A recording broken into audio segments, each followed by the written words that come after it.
পবিত্র মাহে রমজান আমাদেরকে কি শিক্ষা দিচ্ছে?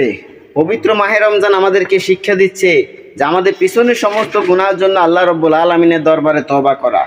পবিত্র মাহে রমজান আমাদেরকে শিক্ষা দিচ্ছে আমাদের পাড়া প্রতিবেশী আশেপাশের মানুষগুলো যদি গরিব থাকে, দরিদ্রতা থাকে, তাদের খোঁজ খবর নেওয়া। মনে রাখবেন, আল্লাহ রাব্বুল আলামিন আমাকে ধনত্ব দিছে, আমাকে ধন সম্পদ দিছে, তাই আমি ইফতারের মধ্যে 10-15টা আইটেম নিয়ে আমি ইফতার করতে পারছি। অথচ আমার পাশের মানুষ, আমার এলাকার মানুষ, আমার দেশের মানুষ অনেক আছে যারা কিনা শুকনো মুড়ি আর পান্তা ভাত দ্বারা তারা ইফতার করে। আমি চেহারির সময় অনেক ভালো ভালো খাবার খাচ্ছি, অথচ আমার পাশের ঘরের মানুষ ভালো খাবার খেতে পাচ্ছে না, দরিদ্রতার অভাব নিয়ে জীবন যাপন করছে। মনে রাখবেন, আল্লাহ তাআলা আমাকে ধন সম্পদ দিছে এই জন্য না যে আমি নিজে সুখে থাকবো।